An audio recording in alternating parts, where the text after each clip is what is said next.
माझे पंढरीचे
भगवंताची वाङ्मय होते अर्थात शब्दमूर्ती म्हणजेच श्रीमद भागवत कथा आहे. अतृप्त आत्म्याला ही तृप्ती आणि पितृदोषातून मुक्त करणारी कथा म्हणजे श्रीमद भागवत कथा.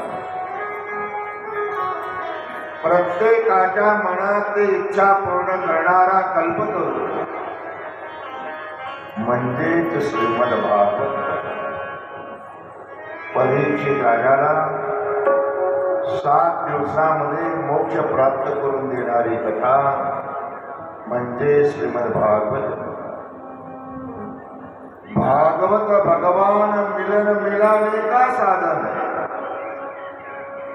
भागवत भगवान मिलन मिलाने का साधन है।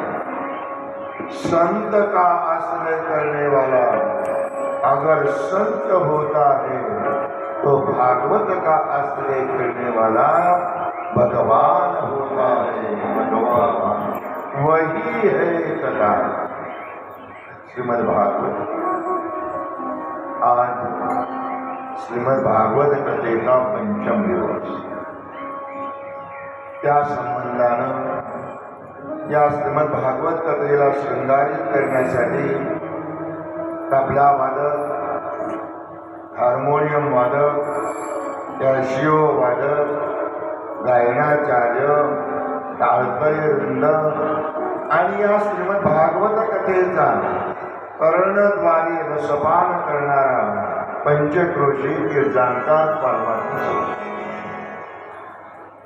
काल कथेला आपण ज्या ठिकाणी विश्राम दिलेला होता ती कथा होती भगवंताचं काल प्रागट्य झालं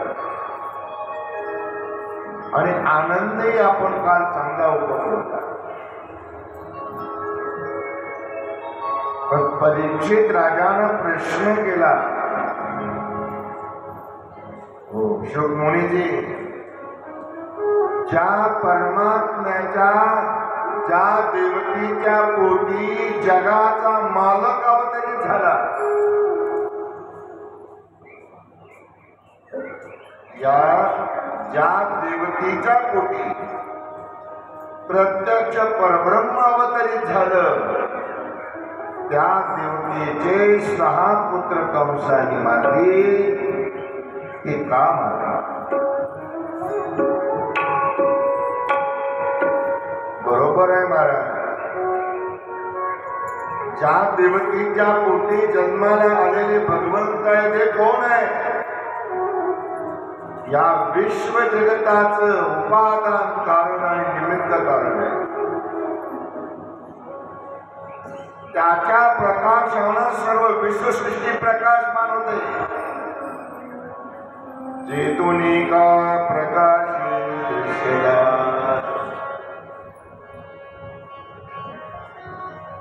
नवे नवे चंद्र सूर्याधिक ज्याच्या प्रकाशानं प्रकाशमान होता। रात्री आपण कीर्तनामध्ये ब्रह्ममूर्ती या शब्दाचा विस्तार करत असताना काल कीर्तनामध्ये आपण ऐकलं, त्या विश्वसृष्टीच चंद्र सूर्यादिकांनाही ज्याच्या प्रकाशानं प्रकाशमान होतात। मी बोलत नाही, भगवद्गीता बोलत। यदादित्यगतं तेजो जगद्भासयतेऽखिलं यच्चंद्रमसि यच्चग्नो तत्तेजो विद्यमामकम्। माझ्या प्रकाशानं तो प्रकाशमान। एवढंच नाही, त्या विश्वसृष्टीचं कारण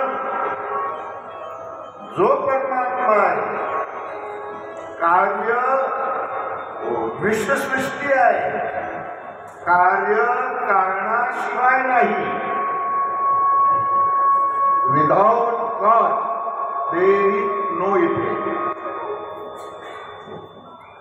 कार्याला कारण अवश्य या विश्वसृष्टीचं कारण जो परब्रह्म परमात्मा आहे, हा परमात्मा ज्या देवकीच्या पोटी अवतरित झाला त्या देवकीचे 6 पुत्र कौशल्य का मारले? तेव्हा शोक मुनी परीक्षित राजाला सांगतात, की राजा, हे जे सुख आणि दुःख आहे ना,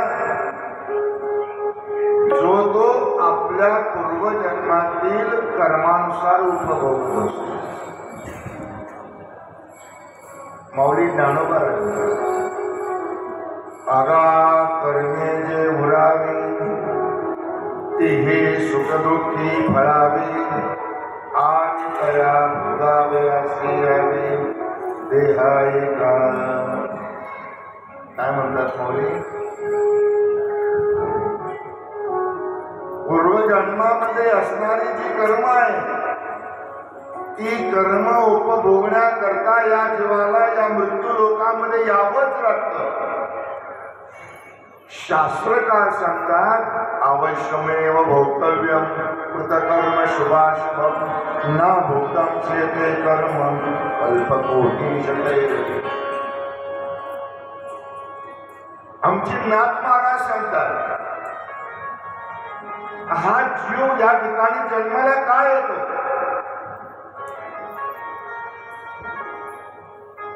काय पूर्व जन्मात ते कर्म आहे.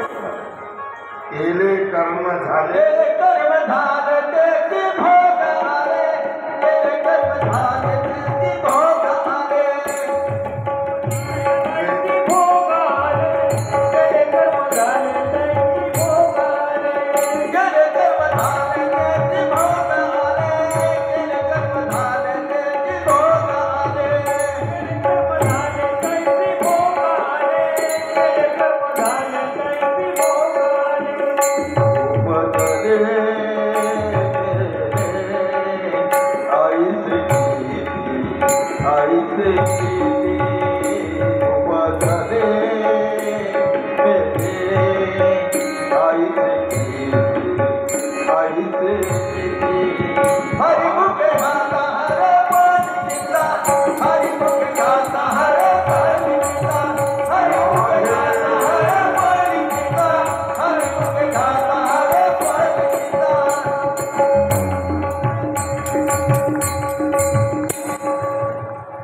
केले कर्म झाले ते भोग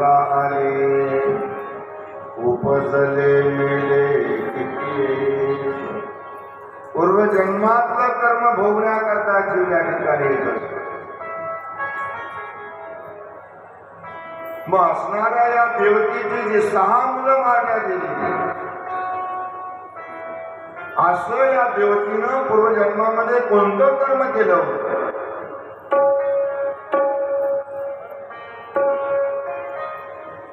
देवकीनं पूर्वजन्मामध्ये देवकीला एक सवत होती. सवत त्या सवतीचे 6 पुत्र या देवकीनं विष प्राशन करून मारले. पूर्वजन्मामध्ये देवकीनं देवी भागवत वाचा 6 पुत्र विष प्राशन करून मारले. म्हणून देवकीला पूर्वजन्मामध्ये सवतीचे 6 पुत्र मारले. तेच कर्म तिला देवकी अवतारामध्ये फेडावं लागलं. कंसाने तिची 6 मुलं मारली. टिट फॉर टॅट जशास तसं जैसा कर्म करेगा वैसा फल देगा भगवान. जसं आपल्या कर्म करतो तसं भगवंत आपल्याला शिक्षा करतो. एक लक्षात घ्या.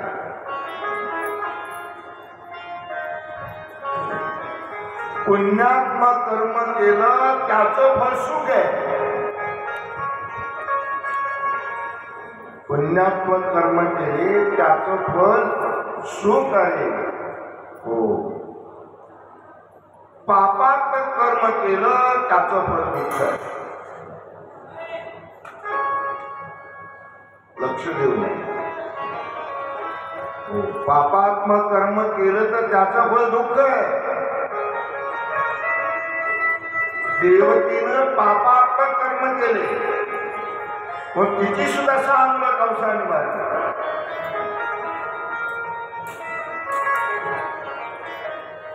पुण्यात्मक कर्माचं फळ सुख आहे. पण एक लक्षात घ्या पापात्मक कर्म आणि पुण्यात्मक कर्माची वजाबाकी होत नाही. एखादा म्हणे मी 100 पुण्यात्मक कर्म केले आणि मी पापात्मक कर्म 50 केले. 50 पापात्मक कर्म 100 पुण्यात्मक कर्मातून वजा घालू, बुद्धवर उरले 50 पुण्य कर्म. मग आपण तेवढे भोगायचे नाही. कर्म सिद्धांत असा आहे, द थेअरी ऑफ कर्मा. सिद्धांत असा आहे, जे वाईट कर्म केले ते दुःखाच्या रूपाने उपभोगायची, जी चांगली कर्म केली ती सुखाच्या रूपाने भोगायची.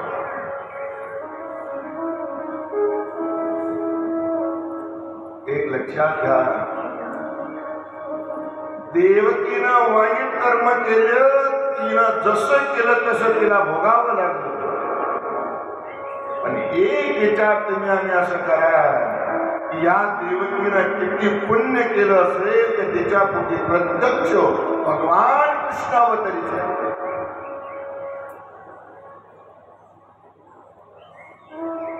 सामान्य गोष्ट नाही. पापात्मक कर्म तिने 6 मुलं मारली, पण तिला पुण्य किती केलं असेल तर तिच्या पोटी प्रत्यक्ष परब्रह्म परमात्मा अवतरित झाला. सुतपा आणि कृष्ण हे असणाऱ्या देवकीच्या पूर्वजन्मातली नाव आहे. सुतपा आणि कृष्ण या दोघांनी 10,000 वर्ष तपश्चर्या केली. 10,000 वर्ष तपश्चर्या केल्यानंतर भगवान विष्णू प्रसन्न झाले आणि चतुर्भुज रूपामध्ये प्रगट झाल्यानंतर विचारलं, सुतपा कृष्ण कशा करतात तप केलं, काय हवं आहे तुम्हाला? तेव्हा सुतपा आणि कृष्ण तेव्हा म्हणाले की प्रभू, आम्हाला तुमच्या सारखा पुत्र माझ्या पोटी जन्मला. काय म्हटले? तुमच्या सारखा पुत्र माझ्या पोटी जन्माला यावा. भगवंत म्हणतात, माझ्या सारखा फक्त मीच आहे, माझ्या सारखं दुसरं कोणी. ओनली वन मी, माझ्या सारखं दुसरं कोणीही नाही. पण काळजी करू नको सुतपा कृष्ण, मीच तुमच्या पोटी अवतार घेईन. ज्या वेळेला देवकीच्या बंदीशाळेमध्ये प्रकाश पडला, एवढा प्रकाश पडला की त्या प्रकाशातून एक चतुर्भुज मूर्ती बाहेर आली. 8 वर्षाची. किती वर्षाची? 8 वर्षाची. चतुर्भुज, 4 हात, पितांबर नेसलेला 8 वर्षाची मूर्ती त्या ठिकाणी प्रगट झाली. का प्रगट झाली? वसुदेव देवकीला पूर्वजन्माची आठवण करून दिली. आठवण करून दिली, तुम्ही त्यावेळेला मला मागितलं होतं की माझ्यासारखा पुत्र जन्माला यावा. म्हणून चतुर्भुज रूपामध्ये सांगून पूर्वजन्माची आठवण करून दिली त्यांना. चतुर्भुज रूपामध्ये आल्यानंतर विचारलं, म्हणाले मी तुमचा पुत्र. म्हणाले, देवकी म्हणते, प्रभू, मी जर पैठणकरांना सांगितलं की माझ्या पोटी 8 वर्षाचा मुलगा अवतरित झाला, विश्वास ठेवतील का? 8 वर्षाचा मुलगा विश्वास ठेवतील का? ते म्हणतील कशाचं काय, कशाचं काय, दत्तक घेतलं म्हणतील. मग छोटा हो, भगवंत छोटे, भगवंत छोटे. ऐसा भक्ता का अंतिम लागे तैसी लागी प्रीत.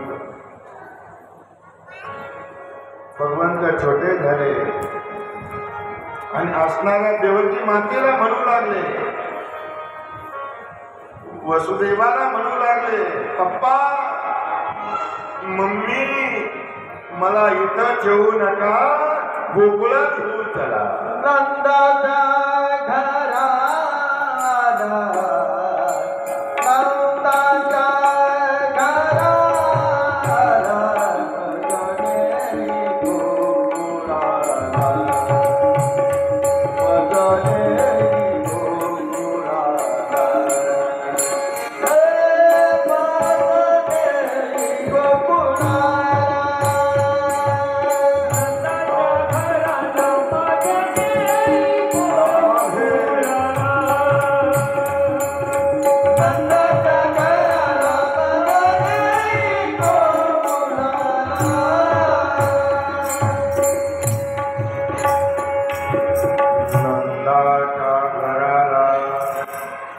वदने गोकुळाला मला इथं ठेवू नका, गोकुळात घेऊन.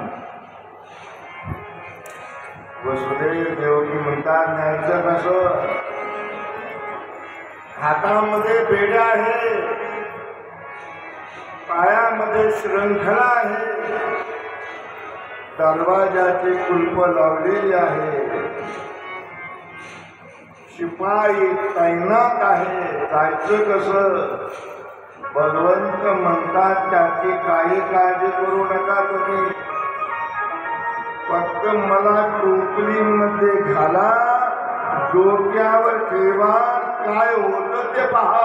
उपजला कमलापती पायाची बंधने गळती, पायाची बंधने गळती, पायाची बंधने गळती. उचललेला कमलापती पायाची बंधने गळती, पायाची बंधने गळती, पायाची बंधने गळती.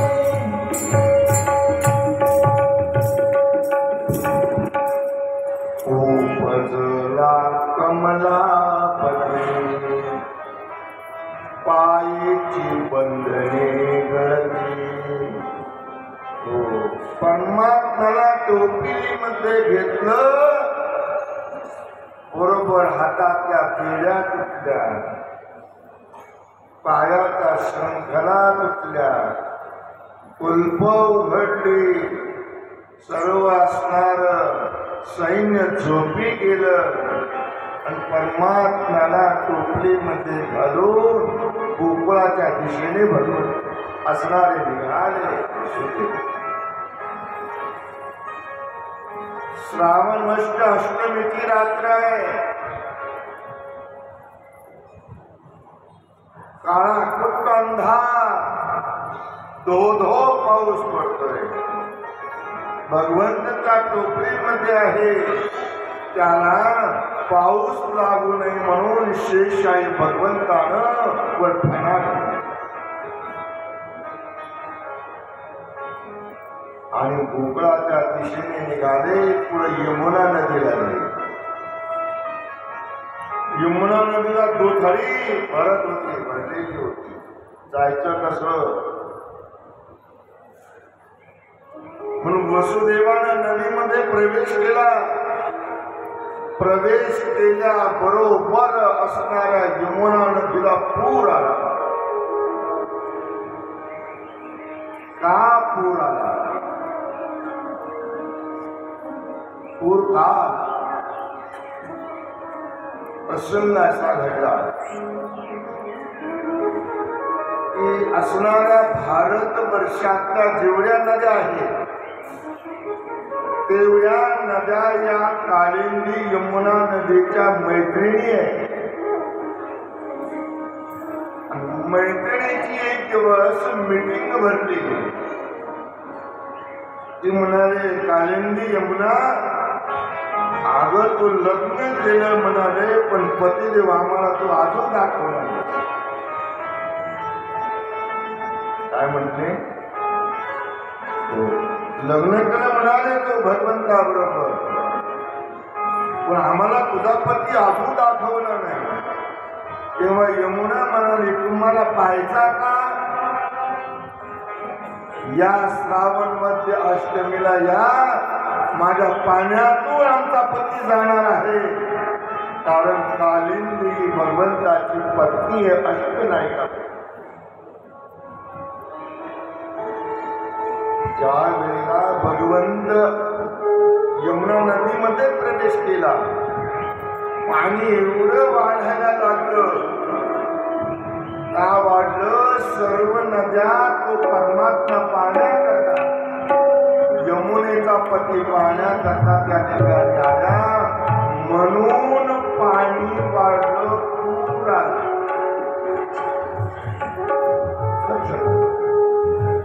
पहिलं कारण. दुसरं कारण पाणी वाढायचं. भगवंत वसुदेव घेऊन यमुना नदीमध्ये प्रवेश केला. कालिंदी विचार करते, माझा पती गोकुळामध्ये चाललेला आहे, मग आपण त्याचं दर्शन घेतलं पाहिजे. पतिव्रतेचा हा धर्म आहे, पतीचं दर्शन केलं पाहिजे. मग त्या वेळेला वसुदेव पाण्यामध्ये शिरले आणि शिरल्यानंतर पाणी हळूहळू वाढू लागलं. भगवंताला कळालं तिला दर्शन घ्यायचंय. भगवंताने वर पाय सोडला.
भगवंताने आपला पाय खाली सोडला आणि असणारा यमुना नदीने दर्शन घेतलं आणि भर भर भर भर भर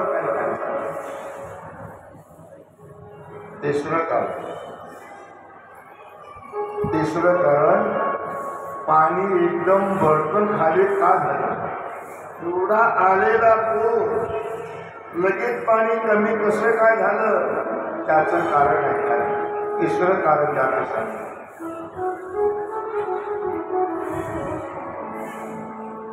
प्रियतमाय यमुना नदी बसवून वसुदेवानं आत प्रवेश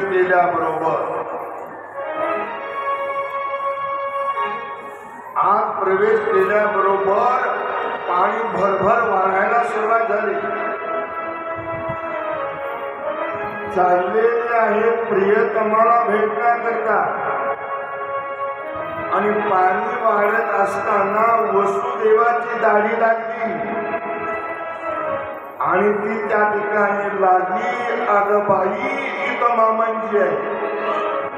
एवढं म्हटल्या बरोबर पाणी भरभर भरभर. संतांनी केलेला त्या ठिकाणचा भाव. पाणी कमी झालं. भगवंत यमुना नदी पार करून गोकुळामध्ये प्रवेश केला. गोकुळामध्ये प्रवेश केल्यानंतर यशोदा मैया त्या ठिकाणी भगवंताला घेतलं आणि तिथं माया उपजले होते. तिला घेतलं आणि वसुदेव पुन्हा मथुरे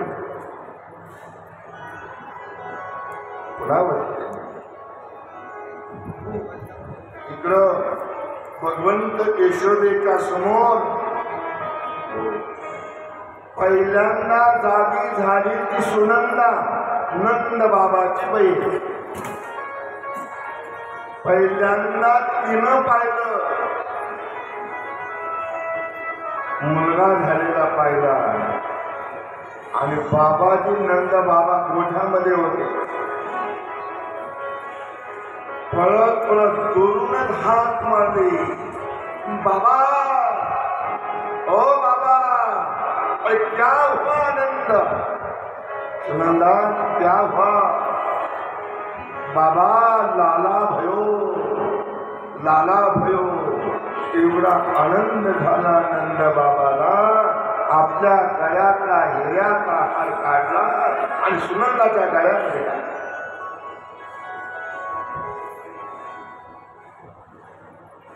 परमात्मा गोकुळामध्ये गेले, आनंदाला पारावार नाही. गोकुळच्या सुखा अंत पार नाही लेखा, बाळकृष्ण नंदा घरी, बाळकृष्ण नंदा घरी. गोकुळच्या सुखा अंत पार नाही लेखा, बाळकृष्ण नंदा घरी, बाळकृष्ण नंदा घरी.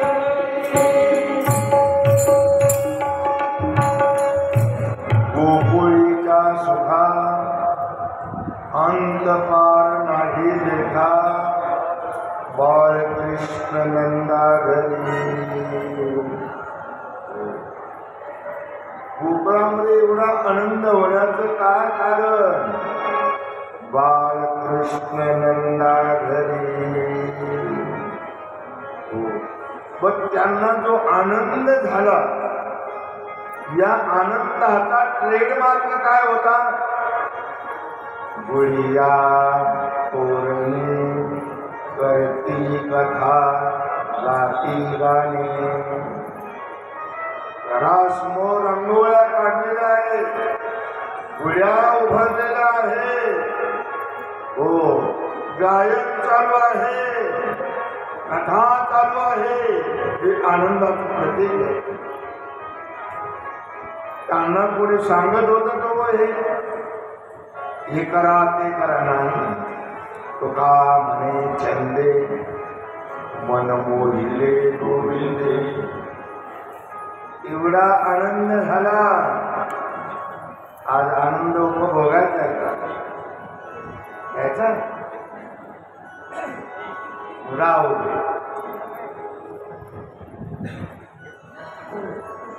एवढा आनंद झाला, एवढा आनंद झाला. जी गवळण भेटायची ती गवळण दुसऱ्या गवळणीला हे सांगायची. गवळण म्हणती, गवळण म्हणती, गवळण सांगती गवळणीला, गवळण सांगती गवळणीला, गवळण सांगती गवळणीला, गवळण सांगती गवळणीला, गवळण सांगती गवळणीला, गवळण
एक वाटी सुंटावळे एक धावे एक पुढे एक वाटी सुंटावळे एक धावे एक पुढे एक वाटी सुंटावळे गवळणा सांगती गवळणीला गवळणा सांगती गवळणीला राधे सांगती गवळणीला गवळणा सांगती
गवळणीला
विचार करा, आपल्याला जर एवढा आनंद झाला त्या कोकणातील लोकांना किती आनंद झाला.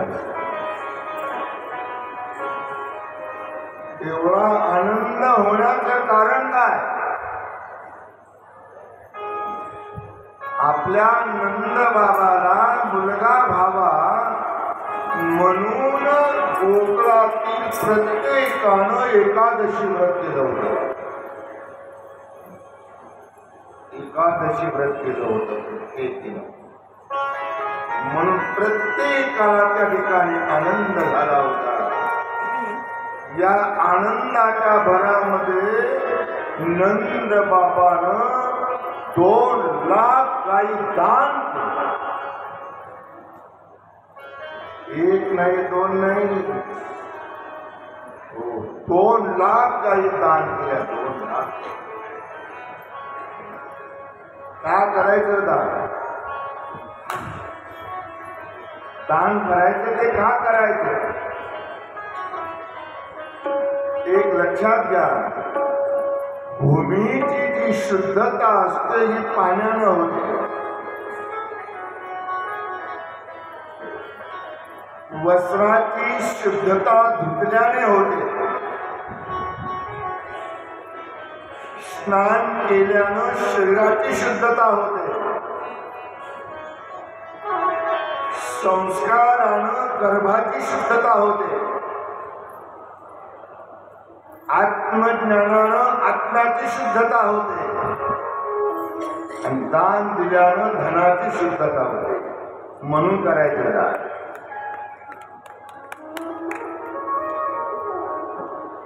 तेही कुठं दान करायचं नाही, पारमार्थिक दान करायचंय. लक्षात. जर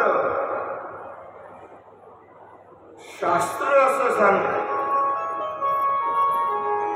की आपल्या मिळवलेल्या धनातून 1/10 हिस्सा हा परमार्थिक कार्याकरता दिला गेला. जर दिला गेला नाही तर तो कोणत्या वाट्यानं निघून जातो हे कळतही नाही.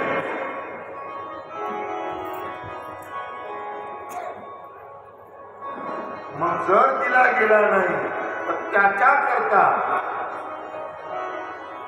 डॉक्टर बसलेला आहे, त्याच्याकरता वकील बसलेला आहे, त्याच्याकरता राजा बसलेला आहे टॅक्स, आणि त्याच्याकरता चोर बसलेला आहे. मोटारसायकलवर कधी गळ्यात तोडून घेऊन जाईल.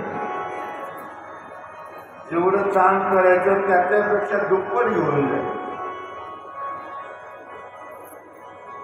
म्हणून दान दिल्यानं आपल्या धनाची शुद्धता होते. म्हणून नंद बाबानं किती 2 लाख द्यायचा आणि असणाऱ्या भगवंताचा त्यानंतर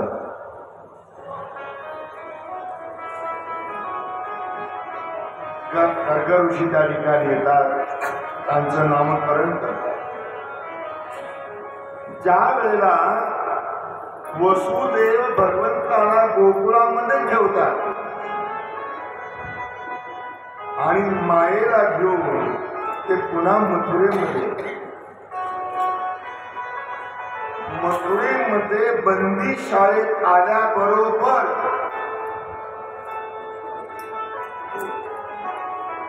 पुन्हा कुंभ लागल्या गेली. पुन्हा पायामध्ये बेड्या, पायामध्ये शृंखला, हातामध्ये बेड्या पडल्या, दरवाजे बंद झाले. परमात्मा आला की बंधन तुटतात आणि माया आली की बंधन आहे.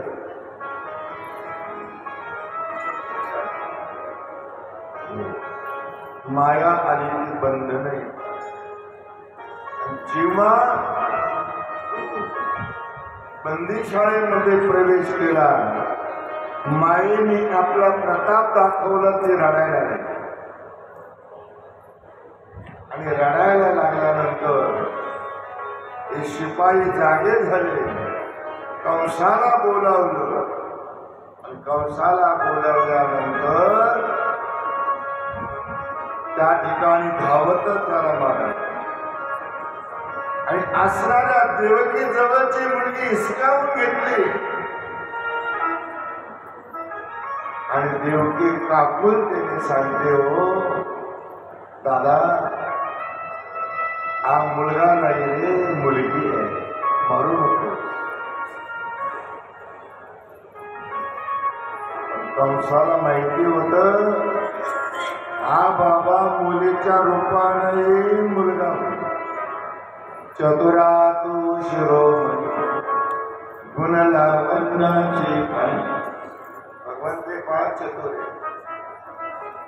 मग त्याने हिसकावून घेतले देवकी करून, हिसकावून घेतले आणि गार गार गार गार फिरवले. खडकावर आपटणार तो त्याच्या हातातून निसटली महाराज आणि आकाशामध्ये आकाशामध्ये गेली आणि कंसाला सांगते, कंसाने मला काय मारतो, तुझा वैरी गोकुळामध्ये नांदला.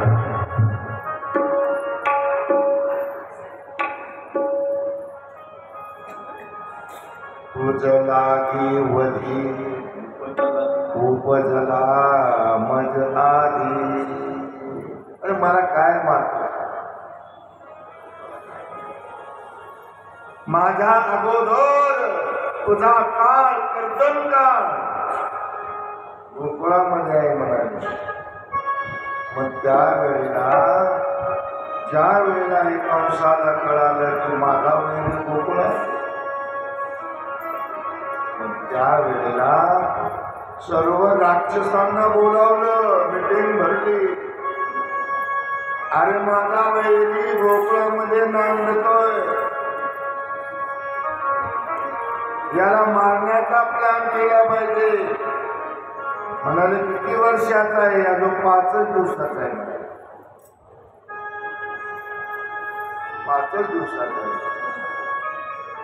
त्यावेळेला पुतना मावशी पुढे आली आणि पुतना मावशी म्हणू लागली, म्हणाले दादा, पुतना मावशी कंसाची बहीण.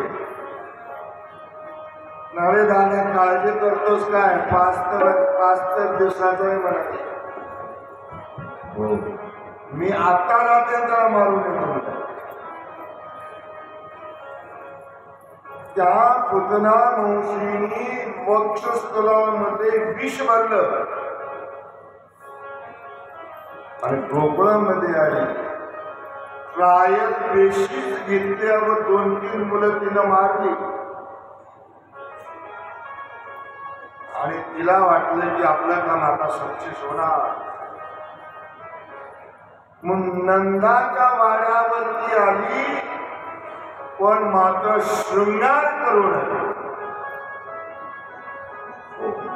कशी दिसत होती ती, नामाने आले नंदाची या घरा. नामाने आले नंदाची या घरा.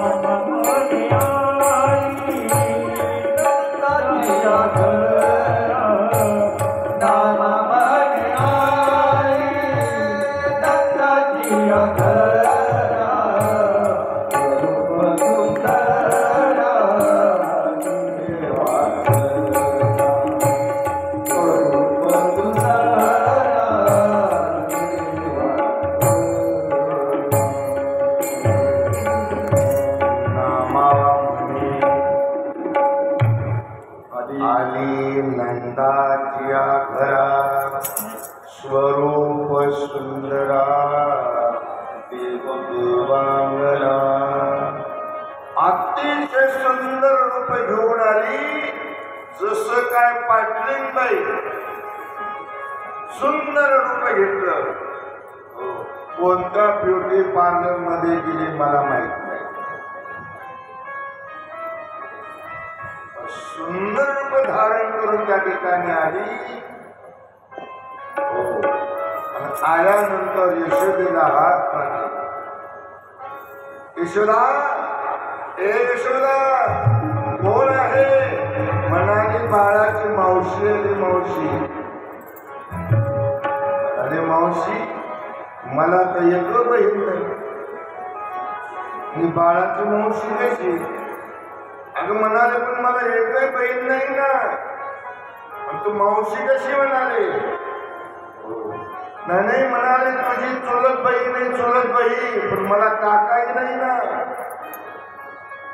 अगं म्हणाले, लांबची मावशी म्हणाले. बरोबर, कशा करता आलीस? म्हणाले, याच्या करता आली. म्हणाले, मला सांगालं 60 उलटल्यानंतर तुला पुत्र झाला म्हणून मी आले. म्हणाले, चला काहीतरी पिळूक घेऊन जाऊ.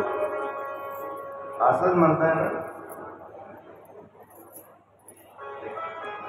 चला काहीतरी घेऊन जाऊ म्हणून आले बरं ठीक आहे.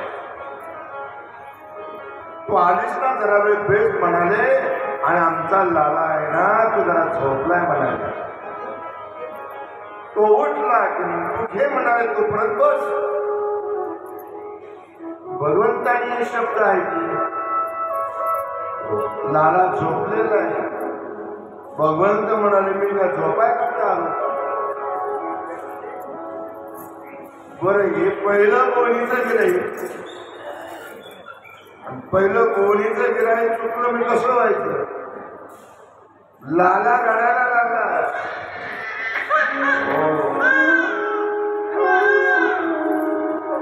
रडण्याचा आवाज पुतना मावशीने ऐकला. पुतना मावशीने आवाज ऐकला रडण्याचा आणि यशोदेला म्हणते यशोदा किती खोटं बोलतीस ग. लाला तर अगोदर जागाचे म्हणाले बहुत तो रडतोय आणि म्हणाले घे म्हणतात घे म्हणाले त्या. मग ती जाते आणि पायनातला असणारा मुलगा घेते आणि आपल्या मांडीवर ठेवते. लालाला घेतलं आपल्या मांडीवर ठेवलं. मांडीवर ठेवल्यानंतर भगवंताने डोळे झाकले. भगवंताने का डोळे झाकले याची 5 कारण शास्त्रकार सांगतात. का डोळे झाकले भगवंत. पहिलं कारण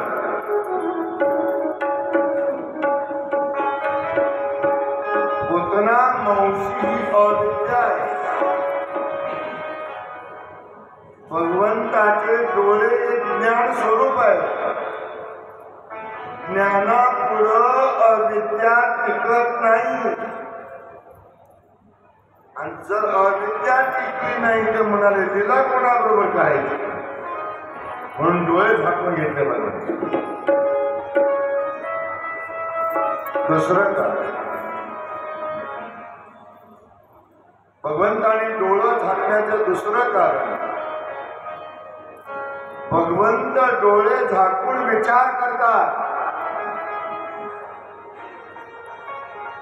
मी गोकुळामध्ये आलो दही दूध तूप खाण्याकरता आणि 5व्या दिवशी मला विष वाढून ठेवलंय ना.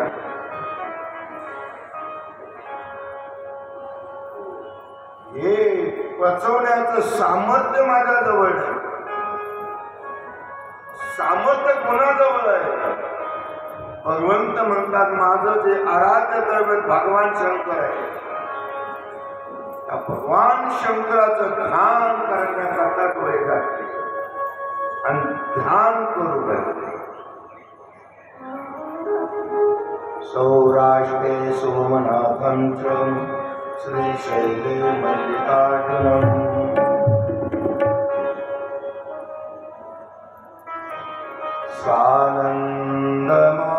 सानन्दमानन्दं तवने वसन्तम् आनन्दकन्दं हतपापवृन्दम् वाराणसीनाथ मनाथनाथं श्रीविश्वनाथं शरणं प्रपद्ये. ॐ नमः पार्वतीपते. हर हर महादेव. हर हर महादेव. हर हर महादेव. भगवंतानं आपलं आराध्य दैवत भगवान शंकराची आराधना. गोकुळामध्ये आलेला परमात्मा भगवान विष्णूचा अवतार आहे. कोण आहे गोकुळा भगवान कृष्ण कोणाचा अवतार आहे. भगवान विष्णूचा अवतार. भगवान विष्णूचं आराध्य दैवत कोण आहे. भगवान शंकर आहे. भगवान शंकराचं आराध्य दैवत भगवान विष्णू आहे. मी बोलत नाही, आमचे ज्ञानोबा आहे. राम कृष्ण वाचा भाव हा जीवाचा आत्मा तो जीवाचा आत्मा तो जीवाचा आत्मा तो जीवाचा आत्मा तो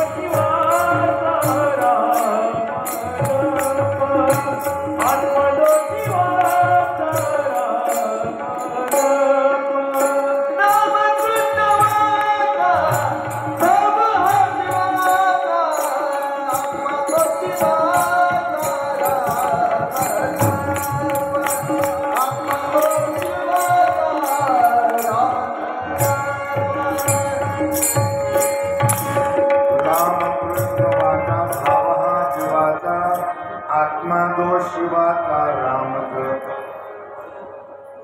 भगवान शंकर कोणाचा जप करतात? राम म्हणजे भगवान विष्णू.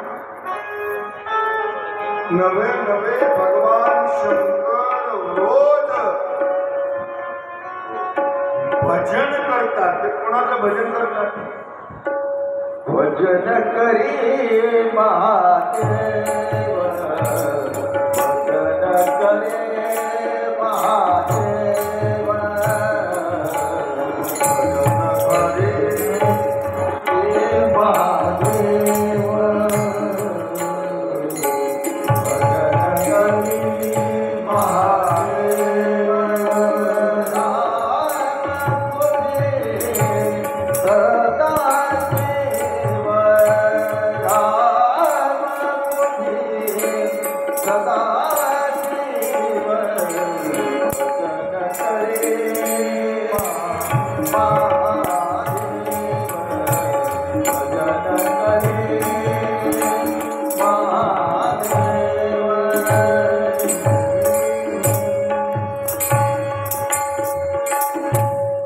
भजन करी महादेव राम पूजी सदाशिव. भगवान शंकर भगवान विष्णूचे उपासक आहे आणि भगवान विष्णू भगवान शंकराचे उपासक आहे. भगवान शंकर भगवान विष्णूचे उपासक. कोण कोणाचा देव आणि कोण कोणाचा भक्त?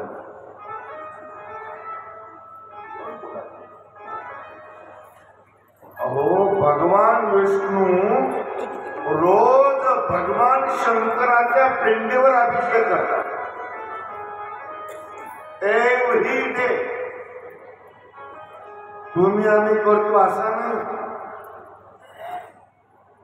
रोज भगवान शंकराच्या पिंडीवर भगवान शंकर 1000 कमळाचे फुलं वाहतात. किती? 1000 कमळाचे फुलं वाहतात. आणि प्रश्न एक दिवस असा झाला, भगवान विष्णू पूजेला बसले, अभिषेकाला बसले आणि 1000 फुला व्हायचे ते एक फुल कमी पडले. एक फुल कमी पडलं. त्यावेळेला भगवान विष्णूंनी आपलं नेत्र कमळ काढलं आणि तिथं समर्पित केलं. तेव्हा भगवान शंकर प्रसन्न झाले आणि भगवान विष्णूला सुदर्शन चक्र आणि ध्रुवपद पाहिलं. शिवमहिम वाचा.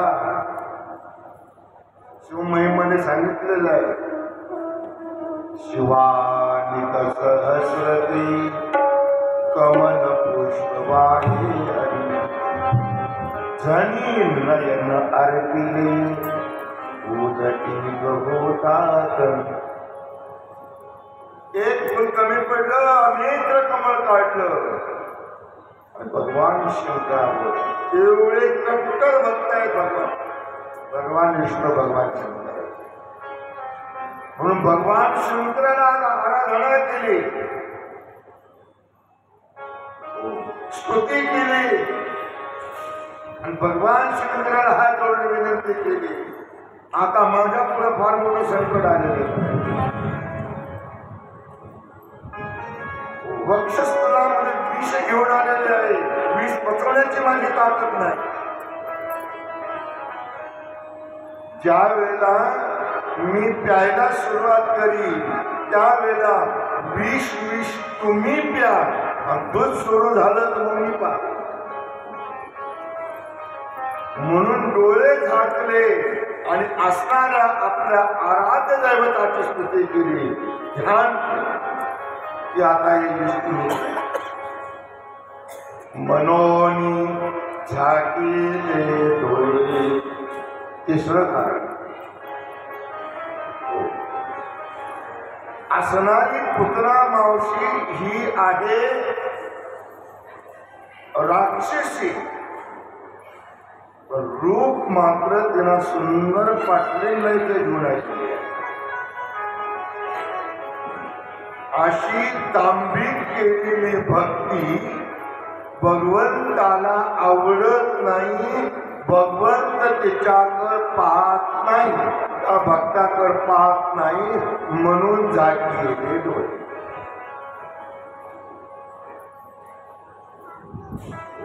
भगवंताला अशी दांभिक भक्ती वर परमार्थ केलेला चालत नाही, आतून दुष्टपणा चालू ठेवायचा. अशा कर परमात्मा डोळे भरून कधीही पाहत नाही, भगवंताच्याकडे डोळे झाकतात म्हणून झाकलेले डोळे. पाचवं कारण असं आहे, भगवंत डोळे झाकून विचार करू लागले की 12 वर्ष, हजार वर्ष भक्त माझी आराधना करतात, तप करतात, मी त्यांच्या दृष्टिक्षेपात सुद्धा कधी जात नाही. आणि ह्या पुतना मावशीने असं कोणतं पुण्य केलं पूर्वजन्मामध्ये की आज त्याच्या मी मांडीवर आहे. डोळे झाकून विचार केले तेव्हा त्यांना कळालं की पुतना मावशी दुसरी तिसरी कोण नसून बळी राजाची ही मुलगी आहे रत्नमाला. बळीची होती, बळीची मुलगी रत्नमाला होती. ज्या वेळेला बळीने फार मोठा यज्ञ केला आणि त्या यज्ञामध्ये वामन रूप धारण करून भगवंत वटूचं रूप धारण केलं आणि असणाऱ्या त्या यज्ञामध्ये गेले. यज्ञामध्ये गेल्यानंतर तेव्हा ती रत्नमाला त्या ठिकाणी बसलेली होती आणि तिनं ते सुंदर रूप परमात्म्याचं पाहिलं की परमात्मा किती सुंदर आहे. राजस सुकुमार बदनाचा पुतला, राजस सुकुमार बदनाचा पुतला, राजस सुकुमार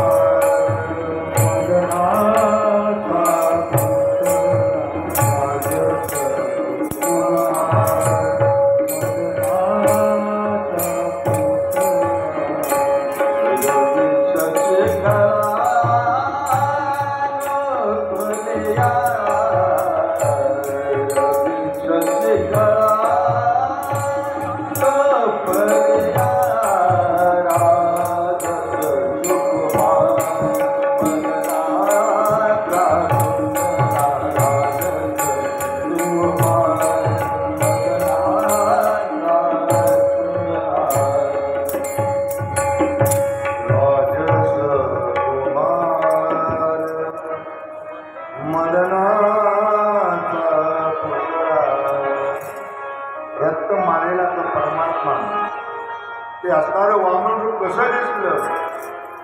दिव्य तेज पुण्य मदनाचा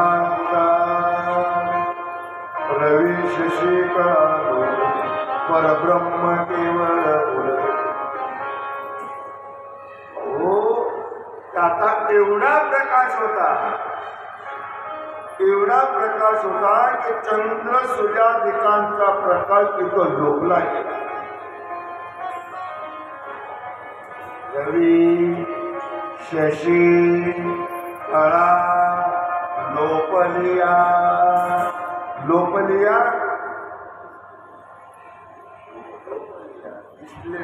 त्याच्या प्रकाशापुढे त्यांचा असणारा सूर्याचा आणि चंद्राचा प्रकाश पुढे गेला.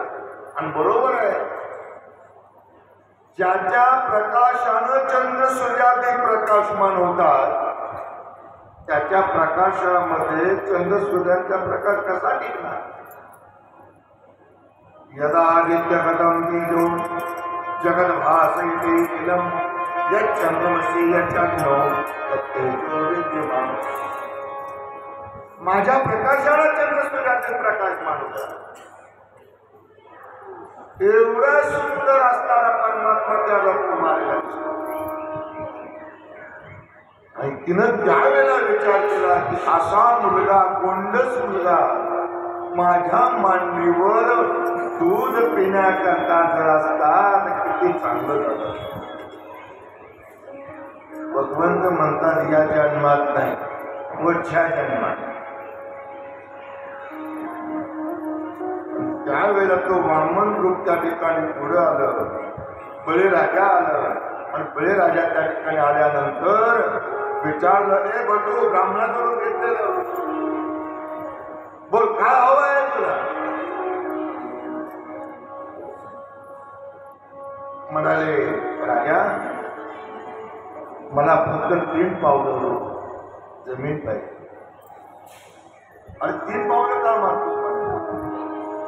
आणि तुझ्या पायाचे 3 पावलं म्हणजे किती घेतलं, काय पुरणार आहे त्याचं? अरे माझ्याकडं याचे त्याला एवढी तृप्ती करतो की त्याला 7 पिढ्या एवढं मी त्याला धान्य देतो. आणि तू मला 3 पावलं मागतो? हो चांगलं माग. 3 पावलं काय, 3 एकर माग. पाहिजे तर हायवेचे 3 एकर देतो.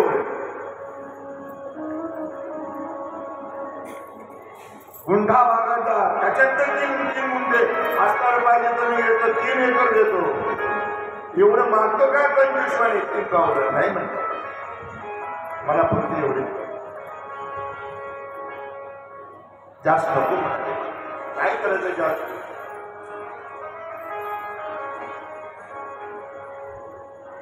सोडा म्हणे संकल्प. एवढ्या शुक्राचार्य त्यांचे गुरु होते. ते गुरु आले आणि म्हणाले, बळे राजा वेळा झालाच की काय? समोर तो बटू नाही, प्रत्यक्ष भगवान विष्णू आहे. प्रत्यक्ष भगवान विष्णू आहे. सर्व संपत्ती कडप करून देते. म्हणाले, शब्द दिलाय, माझं वाटोळ झालं तरी चालेल, प्राण जाय पण वचन न जाय. संकल्प सोडायला गेले की असणारा हा शुक्राचार्य झालीच्या तोंडाला जाऊन बसला. संकल्प सुटेल. शेवटी असणाऱ्या बळीराजानं गर्भाची काळी घेतली आणि त्याच्यामध्ये पाणी काय येत नाही म्हणून पाहिलं तर त्याने काळी घातल्याबरोबर रक्ताची चिळकांडी बाहेर आली. शुक्राचा एक डोळा फुटला. शुक्राचार्यांचा तरी सुद्धा माग पुढं पाहिलं नाही. संकल्प सोडला 3 पावला. 3 पावलाचा संकल्प सोडल्यानंतर राजा भगवंतानी पहिलं पाऊल टाकलं पृथ्वी व्यापल्या आहे. दुसरं पाऊल टाकलं स्वर्गलोक व्यापला गेला, ब्रह्मदेव व्यापला गेला. राजा तिसरा पाऊल कुठं ठेवू? पाऊल कुठं ठेवू? म्हणाले प्रभू काळजी करू नका, एक ब्रह्मांड अजून खाली आहे. जे ब्रह्मांडी तेच या पेटी. हे ब्रह्मांड खाली आहे अजून म्हणाले. ठेवा या डोक्यावर पाय.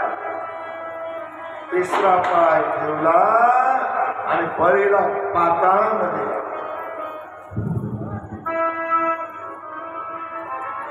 पाताळामध्ये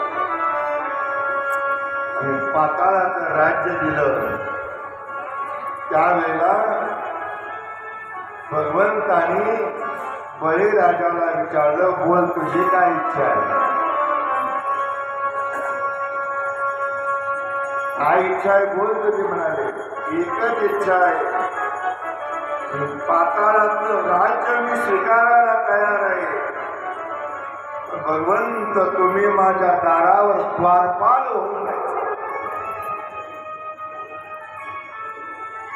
भगवंतानी ती नोकरी पत्करली महाराज.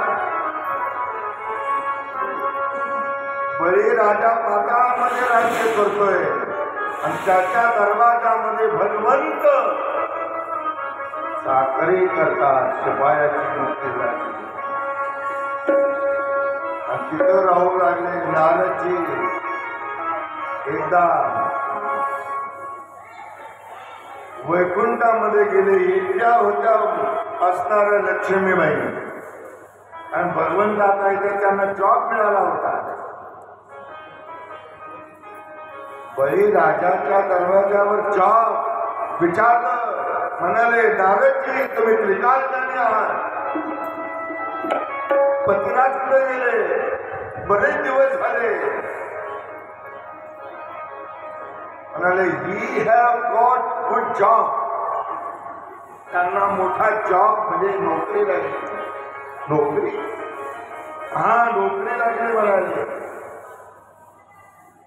असणाऱ्या बळीच्या पाताळामध्ये द्वारपाल म्हणून तुमचा परमपती आहेत म्हणाले. म्हणाले आता काय करायचं? त्यावेळेला प्रश्न पडला आणि त्यावेळेला लक्ष्मी माते नादानी युक्ती सांगितली, असं करा. रक्षाबंधन आलेलं आहे.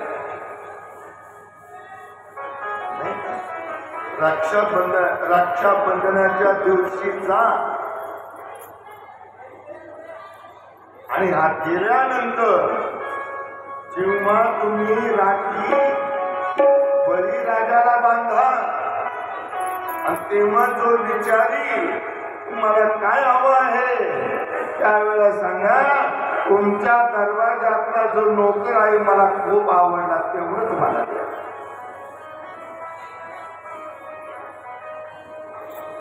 आणि असणारी लक्ष्मी माता सुंदर रूप धारण करून गेली. दरवाजावर गेली तर आपले पतिराज त्या ठिकाणी दिसले. अडवलं, आंबा जायचं नाही यात. म्हणाले बळीराजाची बहीण आहे बहीण. आत प्रवेश केला, राखी बांधली. राखी बांधल्यानंतर बोल तुला काय दक्षिणा देऊ? सांगितलं तुमच्या दरवाजावरचा जो शिपाई आहे ना मला खूप आवडला, तेवढा एक द्या म्हणायला. बळी अंतर्ज्ञानी, भगवंतांतर ज्ञानी आहे. तेव्हा भगवंताची तिथं सुटका झाली आणि बळीराजाला सांगितलं येणाऱ्या मन्वंतऱ्यामध्ये आणि तो इंद्रपदाची जागा तुला देईल. लक्षात आलं का? रत्नमाला त्या ठिकाणी बसलेली होती. आपल्या बापाला तिसरं पाऊल टाकून पाताळात घातलेल्या या वामनाला एक दिवस त्याचा सूड मी घेतल्याशिवाय राहणार नाही, म्हणून तीच रत्नमाला कंसाची बहीण झाली आणि ती सूड घेण्याकरता नंदाकडे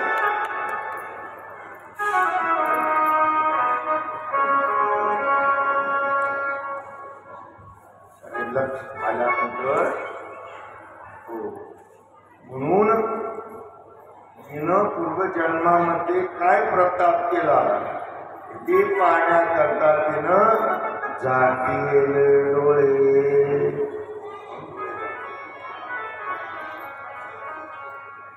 असणाऱ्या पुतना मावशीने आणि आता वक्षस्थलाला भगवंताला लालाला लावलं. भगवंताने विषयी प्राशन केलं, हृदयी प्राशन केलं, पंच प्राण प्राशन केले आणि तेव्हा ते मला मुंचता मला सोड मला सोड मला सोड म्हणू लागले. तेव्हा भगवंत म्हणतात मी एक तर कोणाला धरत नाही, पकडत नाही आणि पकडलं तर सोडत नाही. सर्व पंचप्राण तोडून घेतल्यानंतर त्यानं आपलं मूळ स्वरूप दाखवलं. त्यावेळेला पंचप्राण काढून घेतले तेव्हा राक्षसीच्या रूपानं जेव्हा झाली तेव्हा ती इतकी मोठी झाली की 6 मैल 6 कोस भगवंत त्याच्याबरोबर जाऊन पिताना दिसले. लोकांनी शिड्या आणल्या, शिड्या लावल्या आणि भगवंताला खाली घेतली. सर्व घाबरले मला. यशोदा मैयानं भगवंताला आणि गाईच्या शेपेनी दृष्ट काढले, गोमंतानं दृष्ट काढले. ज्या वेळेला ते गेले तेव्हा नंद बाबा मथुरेला गेलेले होते कर भरण्याकरता. तेव्हा तिकडनं जेव्हा ते आले पाहिलं तर अरे बापरे, ऑर्डर दिली गोकुळातल्या लोकांना. ऑर्डर कोरे टोकऱ्या कोयते घेऊन या. ती तोडली, एका ठिकाणी ढीक केला. जेवढं तिच्या वरदानी झाडं मोडलेली होती तेवढी झाडं काढली, ते लाकडं रचले आणि पेटवली. नामा भान दिला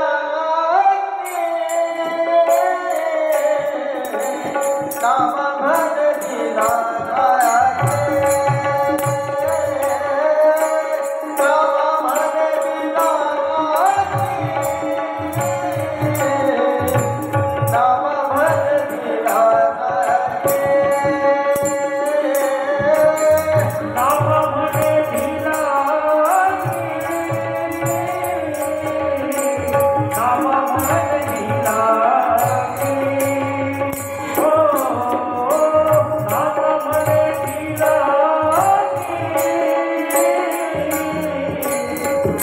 भान दिला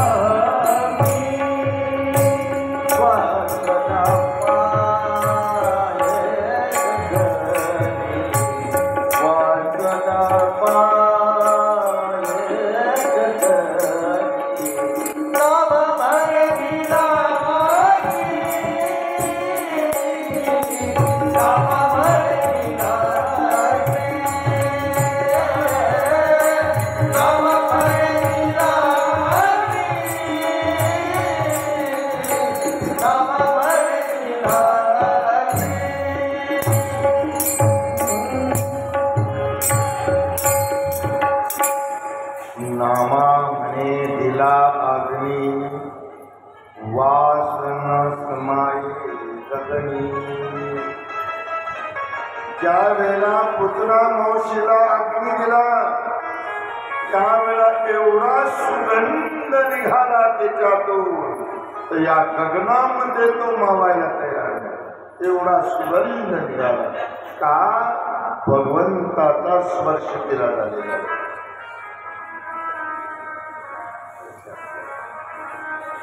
आणि असणाऱ्या या पुतना वंशीला या परमात्म्यानं गती कोणती दिली? जी गती यशोदा मैयाला दिली परमात्म्यानं, जी गती देवकीला दिली, तीच गती पुतना वंशीला या भगवंताने दिली. एवढा भगवंत कृपाळ.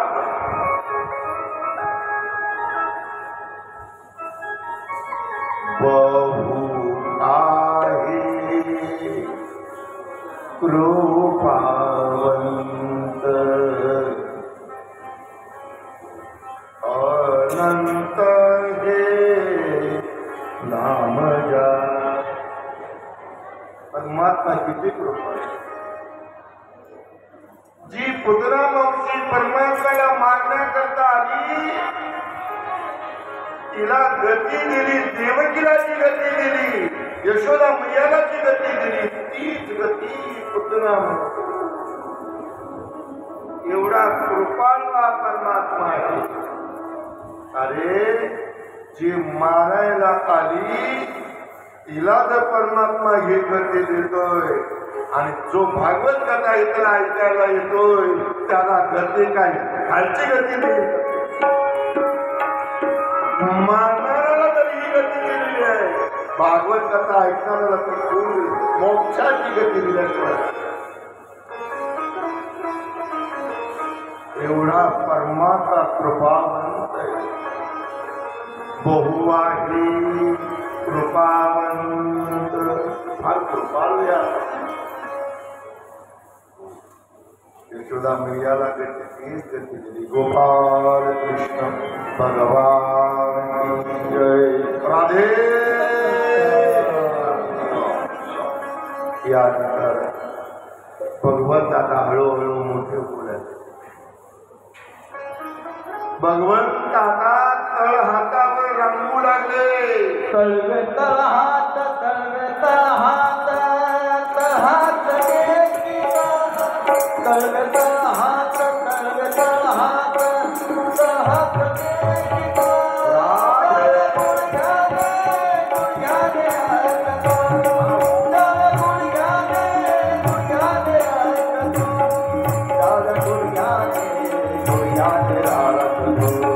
तळवे तळहात, तळहात घेतली ग. तळवे तळहात, तळहात घेतली ग. डावे गुडघ्याने राखत, डावे गुडघ्याने राखत, डावे गुडघ्याने राखत. राजा हाती दोनाला तळहात, तळवे तळहात, तळहात घेतली ग. तळवे तळहात, तळवे तळहात, तळहात घेतली ग. डावे गुडघ्याने राखत, डावे गुडघ्याने राखत,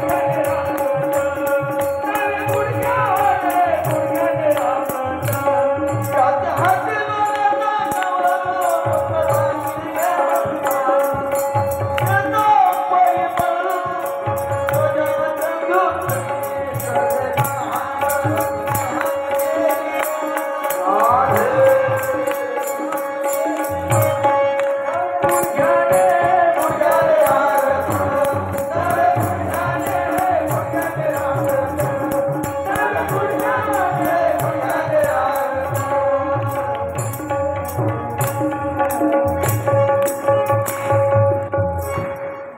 तळवे तळहात, तळहात केलो, डाव्या गुडघ्याने तुझ्याने रांगले. भगवंत आता रांगायला लागले. भगवंत आता भिंतीला चढून चालायला लागलेले आहे. कथेमध्ये लगेच मोठे होतात, चालायला लागले. एक दिवसाचा प्रसंग. यशोदा मैया रोज पहाटे उठायचे आणि दही मंथन करायचे. ते मोठमोठाले डेरे आपल्यासारखं नाही आता. आपल्यासारखे रवी नव्हत्या त्यावेळेला. मोठमोठाल्या रवी असायच्या. आता काय मिक्सरवर घर झालं नाही. त्यावेळेला मोठमोठाले डेरे असायचे. डेऱ्यामध्ये ते रवी, मग तिला ते दोरी, हो, मग ते मंथन करायचे. त्यावेळेला त्या डेऱ्यातून आवाज येत होता. घुम घुम करते, घुम घुम करते, डेरे घुमते. पहाटे उठून ते मंथन करायचे. त्याच्यामुळं शारीरिक श्रम होत होते. शारीरिक श्रम होतात. आणि शारीरिक श्रम झाल्यामुळं त्यांच्या कधीही मणक्यामध्ये गॅप पडला नाही.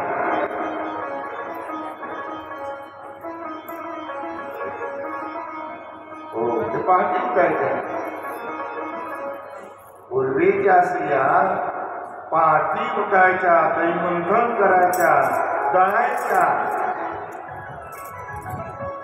सुंदर माझी जाते ग फिरते कौतुके,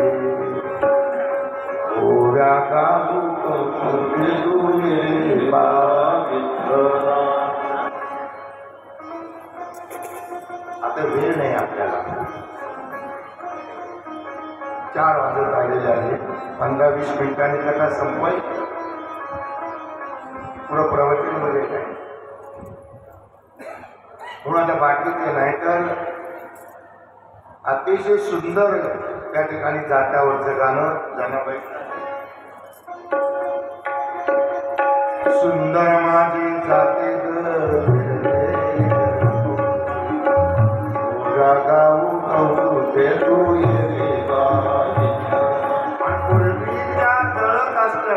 येतं का तुम्हाला म्हणायचं का? मग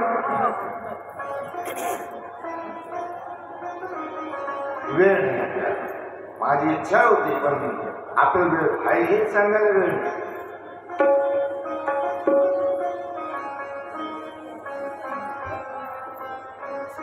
पहाटे उठून शांतीश्रम व्हायचे. त्यामुळं आरोग्य ठीक राहील.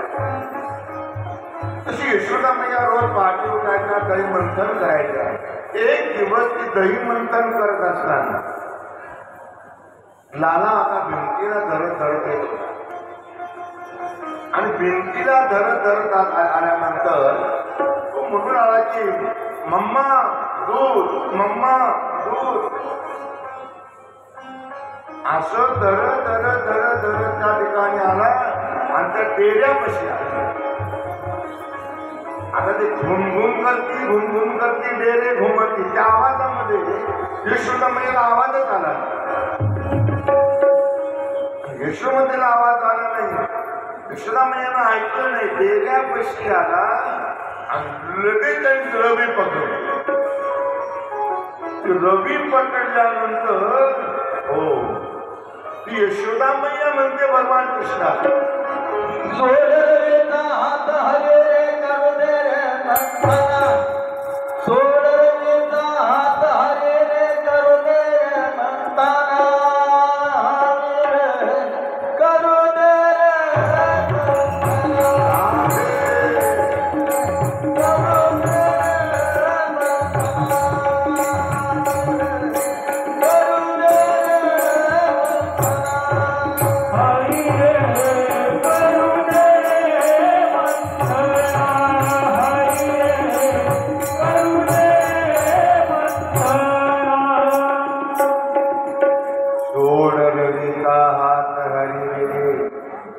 करुणे मंथना.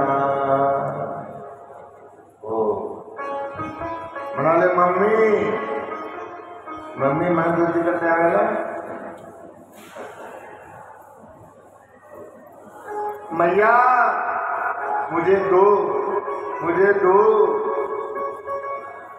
मासणाऱ्या यशोदा मैयाला वाटलं याला भूक लागली म्हणून मांडीवर घेतलं. दूध पाजायला सुरुवात केली आणि तिकडं चुलीवरचं दूध ओतू गेलं. तो वास आला, कृष्णार्पण कृष्णार्पण कृष्णार्पण. तिथूनच दूध ओतू गेलं तर कृष्णार्पण. अगोदर का नाही म्हणते का?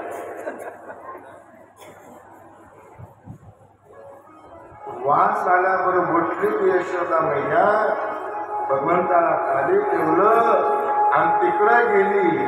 तिथपण व्यवस्था भगवंताला खाली ठेवल्यावर राग आला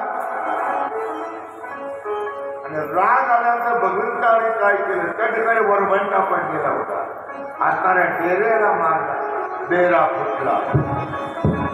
हृदया दुधाचा रबडा, त्यातलं लोणी घेतलं, आपण खाल्लं आणि उकळावर चढला. उकळावर त्या ठिकाणी माकडं होती, त्या माकडांना वानरांना देऊ लागला. त्या वानरांना म्हणतोय, हे वानरांनो, मागच्या जन्मामध्ये तुम्ही होता म्हणून माझी बायको तुम्हाला मिळाली. वानरा हाती लंका केवली म्हणे तुका. तुम्ही होते म्हणून माझी बायको मिळाली, नाही तर मला कशाची मिळाली म्हणाले बाबा. पण त्यावेळेला मी तुम्हाला काही देऊ शकलो नाही. निदान आता लोणी आहे, घ्या लोणी.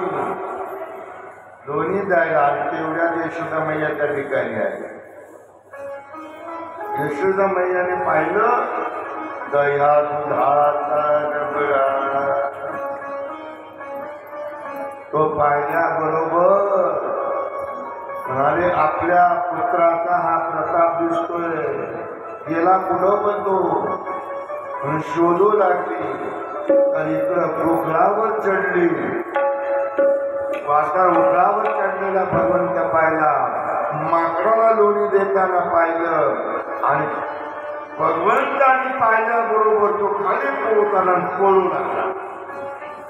यशोदा मैयाने काठी घेतली, त्याच्या माग पळायला सुरुवात केली. सर्व गोकुळामध्ये चक्कर मारला. सर्व गोकुळांना गवळीला कळालं हे काय चाललंय, ही का मागं लागली. पण सर्व गवळी त्या ठिकाणी जमल्या.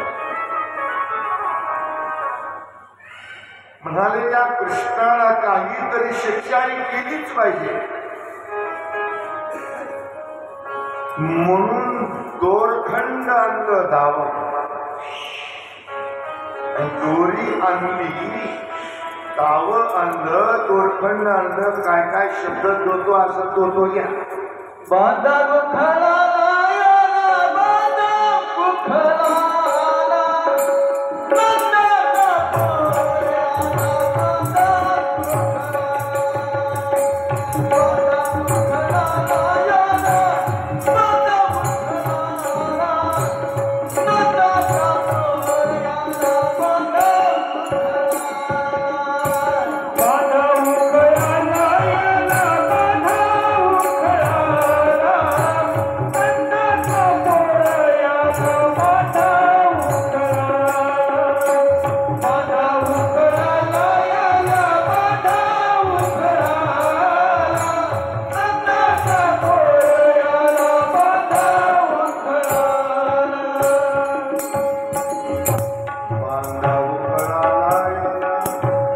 बांधा गुखला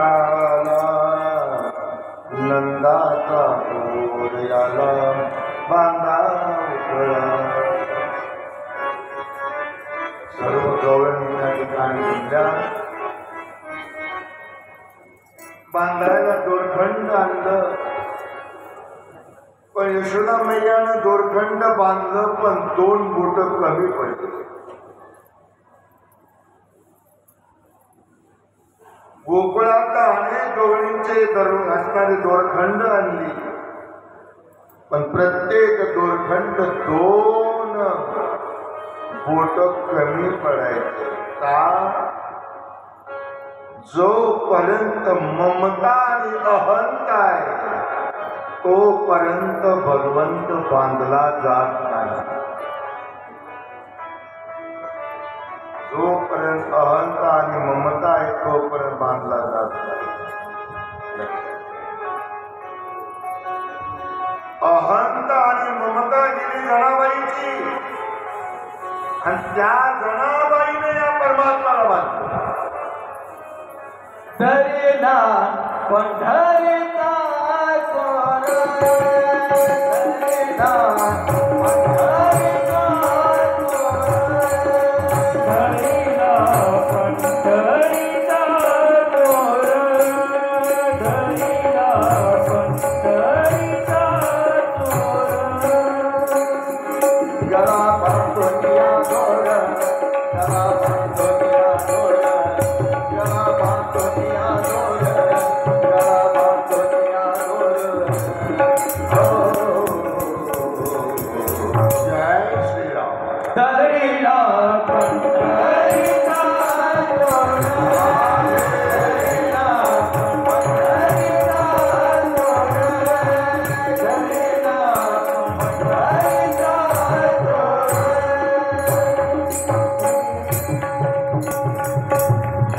हरिला पंढरीचा तो गळा बांधून बांधला जातो परमात्मा.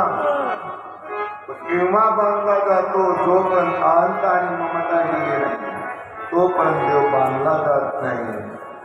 भगवंत किती दोरखंड आणली ती दोन बोटं कमी पडायची. शेवटी भगवंताला बांधू शकले नाही. असणाऱ्या परमात्म्याने बांधून घेतलं. यशोदा मैयाकडे पाहिलं आणि आयसा भक्ता लागे तशी लावी प्रीत. भगवंताने बांधून घेतलं. बांधून असणाऱ्या यशोदा मैयानं उखळाला बांधलं. उखळाला का बांधलं? चोरी कोणी केली होती? भगवंताने केली होती. उखळाला का दीक्षा दिली? असं आहे, चोरी करण्याकरता जी वस्तू साहाय्यभूत होते ती सुद्धा दोषी असते. काय असते?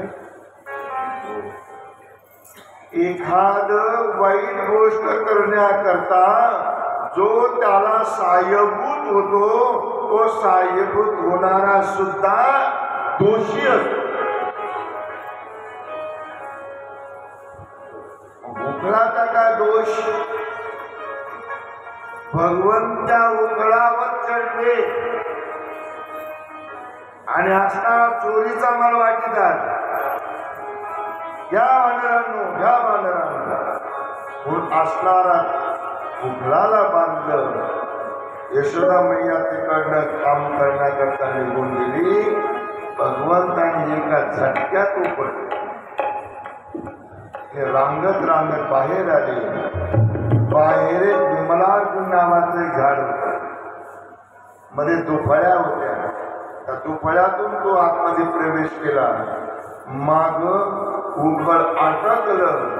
भगवंताने एक झटका दिला बरोबर ते झाड खाली पडल्या गेलं आणि त्याच्यातून दोन दिव्य पुरुष बाहेर आले. गोपाल कृष्ण भगवान की जय. राधे श्याम. दिव्य पुरुष बाहेर आले. त्यावेळेस परीक्षित राजाने विचारले, शोकमणी, हे दोन पुरुष झाडातून प्रगट झाले, हे कोण आहे? कोण आहे ते? शोकमणी सांगतात, राजा,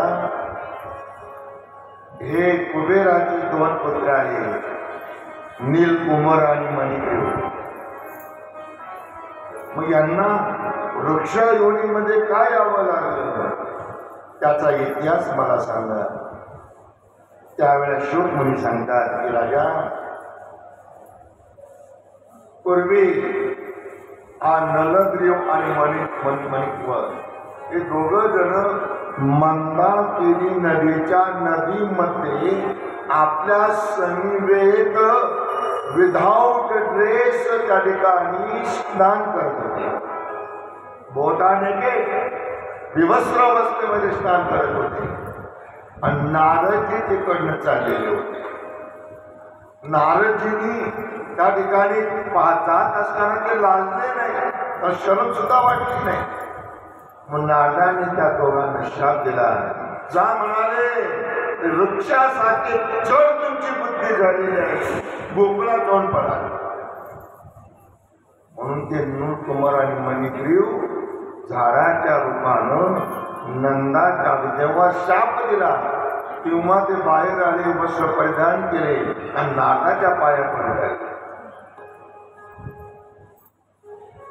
कृपा करून आम्हाला क्षमा करा, आमच्याकडून चूक झाली, पण विश्वास युवराज विश्वामे म्हणाले तुम्हाला नंदाच्या अंगणामध्ये वृक्ष होऊन पडा. आणि जेव्हा द्वापार युगामध्ये भगवंत अवतार घेतील त्यांचा स्पर्श तुम्हाला होईल, तुमचा होता. म्हणून कुबेराच्या पुत्राचं त्या रूपाने त्या ठिकाणी आले आणि निवासस्थानी ते निघून गेले. गोपाल कृष्ण भगवान की जय. त्यानंतरची कथा बरीच आहे, त्यानंतर प्रवचन आहे, त्यामुळं आपण जास्त या ठिकाणी विश्राम करणार आहोत नाही का. आरतीची तयारी करा. यानंतरची कथा येते, माती खाल्ल्याची कथा येते. नंतर उद्या गोवर्धन पूजन आहे, रासलीला आहे. हो, आकृती न्यायालयात बरोच आहे, पण वेळेचा अभाव असल्यामुळं काही ठिकाणी पॉईंट्स आउट होतो. पण कथा ही दोन प्रकारची केली जाते, एक व्यास कथा आणि समाज कथा. व्यास कथा ही विस्तारपूर्वक असते. व्यास या शब्दाचा अर्थ विस्तार, विस्तारपूर्वक केली जाते. आणि समाज या शब्दाचा अर्थ शॉर्ट मध्ये फक्त पॉइंट्स आउट करत चालायचे. हे पॉइंट्स आउट कोणाकरता, ज्याने अनेक वेळा या कथा ऐकल्या असतील त्यांच्याकरता विस्तारपूर्वक सांगायची गरज नाही.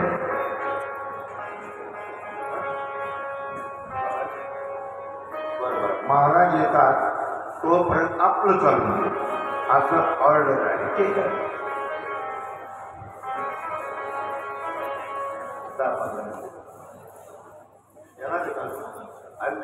5 मिनिट बरोबर. गोपाल कृष्ण भगवान की जय. राधे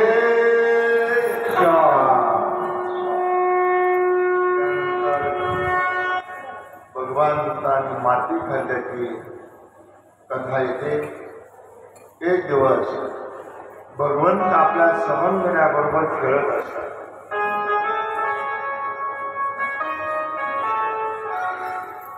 आणि खेळता खेळता त्या सर्व सवंगड्यांनी परमात्म्यावर मागणी केली. ती म्हणाले, कृष्णा आम्हाला दही दूध लोणी दे म्हणाले. जर नाही दिलं तर तुझं नाव आम्ही सांगू यशोदा मैयाला. की लालानं माती खाल्ली. काय सांगितलं? हो. म्हणाले, मी तुम्हाला कुठून दही दूध लोणी देऊ? तुमच्या घरी तुम्हाला नाही येत का? मी नाही देणार. आणि सर्व गोपाळ आणि यशोदा मैयाकडे देतात. आणि यशोदा मैयाला सांगतात की लालानं माती खाल्ली. यशोदा मैया लालानं माती खाल्ली. काय म्हणते? माती खाल्ली. तेव्हा भगवंताला बोलावलं, ते लाला इकडे तू माती खाल्लीस? नाही म्हणाले आई. खरं बोल. खरंच सांगतो आई, मी माती खाल्ली. आई ग आई नाही खाती खाती माती आई ग आई नाही खाती खाती माती आई ग आई नाही खाती खाती माती आई ग आई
नाही खाती खाती माती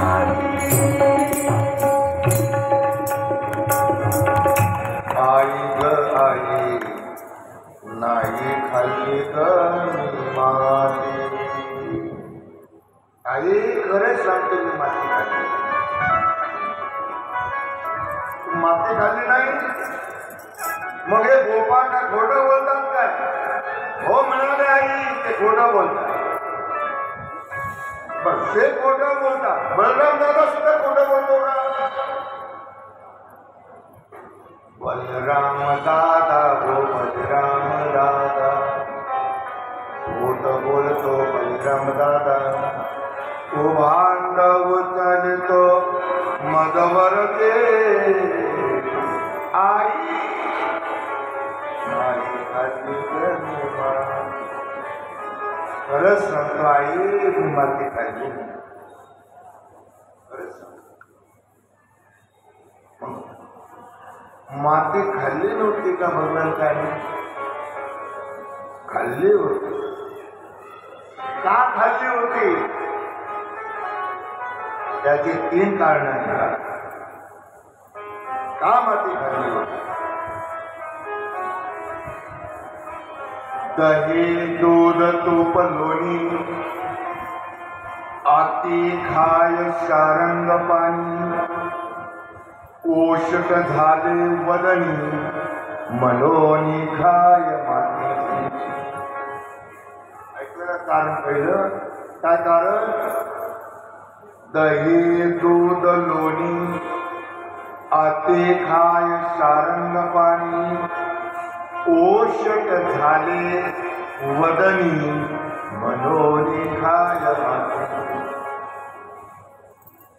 दही दूध तूप लोणी खाऊन खाऊन खाऊन खाऊन तोंड ओषक झालं होतं खाऊन खाऊन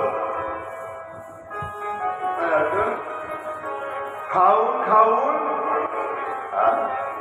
ओषक झालं होतं म्हणून खाय मातीशी पहिलं कारण दुसरं कारण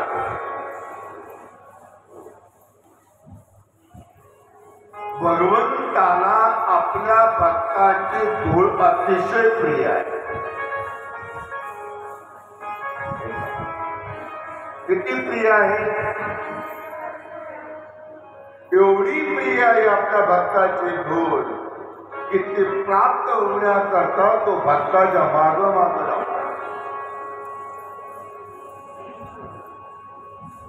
चरणीची रज वंदे शूल पाये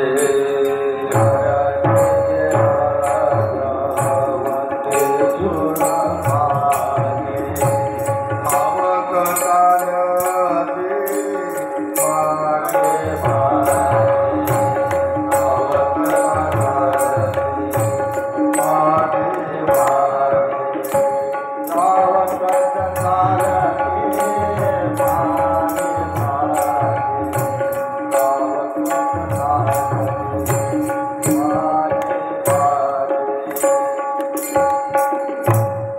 चरणीची राज वंदे सुळपाणी